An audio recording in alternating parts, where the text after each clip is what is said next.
دیے جائیں گے۔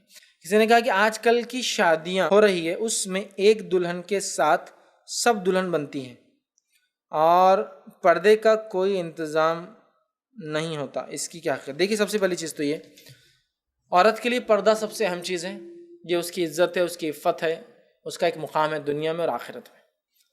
اور دلہن کو سجانے کا تذکر حدیث میں آتا ہے، وہ شرعی سجانا ہے، غیر شرعی سجانا نہیں۔ عرب کے یہ حالت تھے کہ صحابہ کو ہفتے میں ایک بار بھی نہانے کو پانی میسر ہو تو یہ بڑی بات تھی، تو آپ نے حکم دیا کہ جمعے کو کم از کم نہایا کرو، جمعے کو خوشبو لگایا کرو، اس لیے کہ پسینے کی بدبو اتنی زیادہ ہوتی جسموں میں 7 دن نہیں نہا پاتے تھے، جس کی وجہ سے خوشبو ضروری تھا، ورنہ بازو والا برداشت نہیں کر سکتا اسمیل کو۔ تو اب نکاح ہو رہا ہے ایسے سماج میں، پانی کی قلت اور کمی ہوتی تھی، تو دلہن کو سجانا مطلب اس کو نہلانا، فطری طور سے جو بدبو ہو چکی ہے پسینہ وغیرہ وہ نکلنا، اور سجانے سے مراد یہ کہ تھوڑی بہت خوشبو وغیرہ جو شوہر کہتا ہے جو نشان کی شکل میں ہوتی تھی، جس کی مہک نہیں ہوتی تھی، وہ لگانا مراد تھا۔ لیکن آج ہمارے پاس دلہن کو سجانا بولے تو ایک سب سے پہلے تو ایک قیمتی کام ہے۔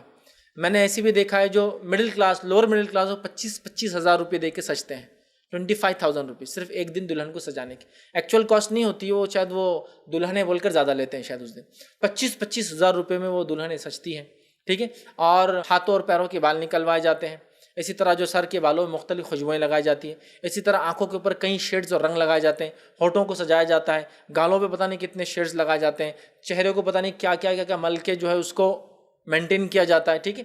اور اس کے بعد جو ہے اپنے شادی کے جو ہے جہاں شادی ہو رہی ہے ہال وغیرہ میں جاتی ہے، بے پردہ جاتی ہے، پورے دن پردہ نہیں کرتی، بلکہ اس کے بعد کئی دن تک پردہ اس کو ہوتا ہی نہیں۔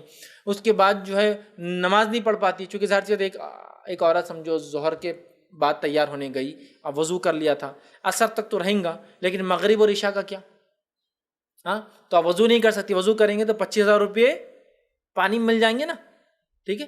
تو یہ حالت ہے، یہ حالت ہے۔ تو کیا اسلام اس کی اجازت دیتا ہے کہ عورت نکاح کرے؟ نکاح آدھا دین مکمل کر رہے ہیں، اور آدھا دین مکمل کرتے وقت اگر آپ نماز ہی نہ پڑھے فرائض تو یہ آدھا دین مکمل کرنے کا بھی دیکھیے نفل کا ثواب جب ہی ملتا ہے جب، یہ سنت کا ثواب ملتا ہے تب جب فرض پورے ہو۔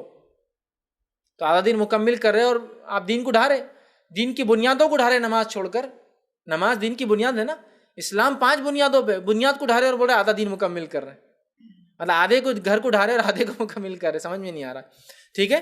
تو لہٰذا نماز وغیرہ ہوتا ہے تو یہ میک اپ وغیرہ ان کو یہ بھی نہیں کرنا ہے۔ دوسرا، سارے تیار ہیں، پردے کوئی نظم، دیکھیے اگر عورتیں ہوں، ٹھیک ہے، عورتیں ہوں تو کچھ چیزوں کی اجازت دی جا سکتی ہے، لیکن یہ سارے میک اپ کی نہیں، ورنہ اس کو دیکھ کر پھر اگلی کریں گی، ٹھیک ہے۔ اگر آپ اپنے محرم کے لیے کرتے ہیں تو یہ میک اپ تب ہوگا جب آپ گھر چلے جائیں، مطلب دلہن گھر پہنچ جائے، اس کے بعد اس کے شوہر کے لیے کریں، ٹھیک ہے۔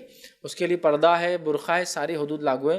تو یاد رکھیے ایک دن کی شادی آپ کو شریعت سے ایکسیپشنل یا مستثنا نہیں کرتی، آپ پہ ساری احکام لاگو ہے۔ تیار جو ہونا ہے وہ شوہر کے لیے، جو گھر جا کر بھی ہو جا سکتا ہے، جو پردے کے اندر رہ کر بھی ہو جا سکتا ہے، لیکن یہ بڑی افسوس کی بات ہے ہمارے شادیوں میں پردے وغیرہ کا لحاظ نہیں رکھا جاتا ہے اور بہت زیادہ بے پردگی ہوتی ہے۔ اللہ رحم کرے اور ہم تمام کو جو اس معاملے میں جو ہے توفیق دے۔